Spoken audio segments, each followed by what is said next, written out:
এ এসেছে জয়নগর থেকে, এর নাম হচ্ছে হরিদা।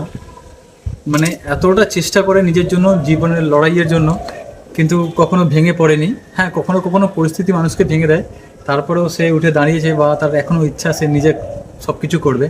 যার কারণে এই দাদা ছোট্ট একটি শাড়ির ব্যবসা খুলেছে, মানে যাতে নিজের অন্নটা জোগাতে পারে, যেন কারোর কাছে হাত না পাততে হয়। তার জন্য অক্লান্ত পরিশ্রম করছে এবং লড়াই করছে। তাই আমি জয়নগরবাসীর কাছে আমি অনুরোধ করছি যে একটা শাড়ি হলেও এই দাদা দিয়ে কেনো।